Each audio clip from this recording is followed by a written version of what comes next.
नमस्कार। नमो 77 के YouTube channel में आपका स्वागत है। आज अपन देखते हैं योजना में नरवा, गरवा, धुरवा और बाड़ी। अब नरवा, गरवा, धुरवा, बाड़ी क्या है, इसके बारे में आगे देखते हैं संक्षिप्त में। सुराजी ग्राम योजना के अंतर्गत नरवा, गरवा, धुरवा और बाड़ी कार्यक्रम शुरुआत किया गया है। इसका उद्देश्य ग्रामीण अर्थव्यवस्था को परंपरागत घटकों को संरक्षित तथा पुनर्जीवित करते हुए गांवों को राज्य की अर्थव्यवस्था के केंद्र में लाना है।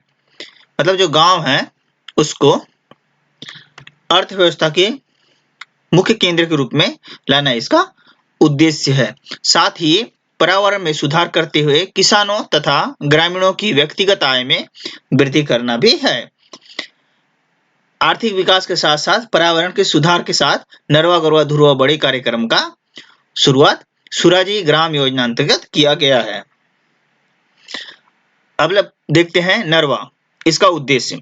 नरवा कार्यक्रम का मुख्य उद्देश्य नरवा संरक्षण के माध्यम से कृषि एवं कृषि से संबंधित गतिविधियों को बढ़ावा देना है। साथ ही जल स्रोतों को संरक्षण एवं उनको पुनर्जीवित करना है ताकि सतही जल बहकर अन्यत्र न जाए, भूगर्भीय जल में वृद्धि हो। नरवा का उद्देश्य जो प्राकृतिक रूप से जो नरवा है, नदी नाले, उसके जल को संरक्षित कर जल स्रोतों को पुनर्जीवित करना है ताकि सतही जल बहकर इधर उधर ना चले, जिससे भूगर्भ में जो जल है उसमें वृद्धि हो सके। प्रारंभ इसका 1 जनवरी 2019 से हुआ है। इसके लाभ, प्रावधान या लाभ। 2000 से अधिक जलाशयों के वैज्ञानिक ढंग से विकास का लक्ष्य है, जिसमें से 1207 नालों का डीपीआर तैयार है। नरवा संरक्षण संरचनाओं का निर्माण इस दृष्टिकोण से किया जाएगा कि इन संरचनाओं के माध्यम से जल स्रोतों का बहाव गर्मी के दिनों तक उपलब्ध रहे, साथ ही भूगर्भीय जल का संवर्धन भी हो सके। नरवा का जल संरक्षण है, इस उद्देश्य किया जाएगा कि जो जल स्रोत है पहले बह जाता था, अब गर्मी के दिनों में भी उपलब्ध रहे, साथ ही जो जमीनी जल है, भूगर्भीय जल, उसका भी संवर्धन हो सके। इसके अंतर्गत प्रत्येक विकासखंड में नालों का चिन्हांकन करना है। भूजल प्रोस्पेक्टेड मैप की सहायता से भूजल के अध्ययन का कार्य करना है। अब देखते हैं गरवा।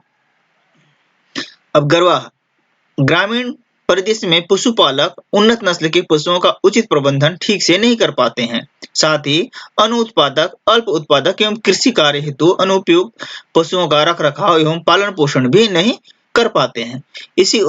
इसी तथ्य को दृष्टिगत रखते हुए प्रत्येक ग्राम पंचायत में गोठान का निर्माण कर पशु संवर्धन का कार्य किया जा रहा है। गरवा के तहत पशुपालन, उन्नत नस्ल के पशुओं का प्रबंधन, गोठानों के माध्यम से पशु संवर्धन का कार्य इसके अंतर्गत किया जाएगा। इसका प्रारंभ 1 जनवरी 2019 से है।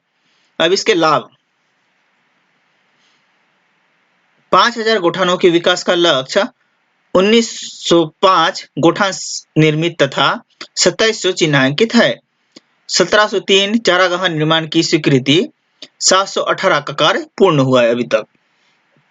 5000 गोठानों के विकास का लक्ष्य है, जिसमें से 1905 गोठान निर्मित हो चुका है तथा 2700 को चिन्हित किया जा चुका है। 1703 चारागाह निर्माण की स्वीकृति प्राप्त है, साथ ही साथ 718 का कार्य पूर्ण हो चुका है। प्रत्येक ग्राम पंचायत में गोठान का विकास किया जा रहा है। प्रत्येक विकासखंड में एक मॉडल गोठान का भी बनाया जा रहा है। गोठानों में गोबर और मिट्टी का उपयोग सिर्फ जैविक खाद के लिए ही नहीं किया जा रहा है, बल्कि दिए बनाना, मूर्तियां बनाना और हस्तकला के बेहतरीन नमूनों भी गोठान में बन रहे हैं। ये हस्तशिल्प प्रदेश के साथ साथ अन्य राज्यों के भी शहरों और महानगरों में बेचे जा रहे हैं। गोठान में केवल जैविक खाद नहीं बनाया जा रहा है, बल्कि मूर्तियां, दिए और हस्तकला के नमूने भी गोठान में बन रहे हैं, जो छत्तीसगढ़ के साथ साथ अन्य महानगरों में भी बेचे जा रहे हैं। जैविक खेती तथा पशुपालन को बढ़ावा देने के लिए शुरू की गई गोधन न्याय योजना का संचालन इन्हीं गौठानों के माध्यम से किया जा रहा है। इसके तहत 2 रुपए किलो की दर से गोबर खरीदी स्व सहायता समूह के माध्यम से जैविक खाद बनाया जा रहा है। नेक्स्ट देखते हैं धुरवा। इस कार्यक्रम का उद्देश्य कृषि तथा जैविक अपशिष्टों से जैविक खाद का निर्माण कर किसानों को उसकी उपलब्धता सुनिश्चित करना है, ताकि रासायनिक खाद के उपयोग को प्रचलन से बाहर कर भूमि की उर्वरता बढ़ाई जा सके, कृषि उत्पादकता तथा कृषि आय में वृद्धि साथ साथ हो। इस कार्यक्रम का उद्देश्य है जैविक खाद का अधिक उपयोग करना और रासायनिक खाद को उपयोग से प्रचलन से बाहर रखना, जिससे क्या होगा, कृषि की जो कृषि में जो भूमि है, भूमि की उर्वरकता को बढ़ाया जा सके और साथ ही साथ कृषि उत्पादन तथा कृषि आय में भी वृद्धि हो सके। इसका भी प्रारंभ 1 जनवरी 2019 से हुआ है। प्रावधान। अब इसके लाभ 4000 गांवों में 5 लाख टन से अधिक जैविक खाद तैयार तथा विक्रय हुआ है। लगभग 3,14,000 मीट्रिक टन जैविक खाद का निर्माण और उपयोग किया गया है। अब यह कार्यक्रम आंदोलन का रूप ले रहा है। गोधन कार्यक्रम के तहत ग्रामीणों से 2 रुपए किलो की दर से गोबर खरीदी कर स्व सहायता समूह के माध्यम से जैविक खाद बनाया जा रहा है। अब देखते हैं बाड़ी योजना।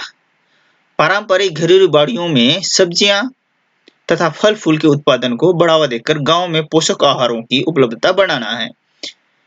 घरेलू आवश्यकताओं की पूर्ति के साथ साथ व्यावसायिक स्तर पर भी सब्जी तथा फूल फल का उत्पादन करना है, ताकि ग्रामीणों को अतिरिक्त आय हो सके।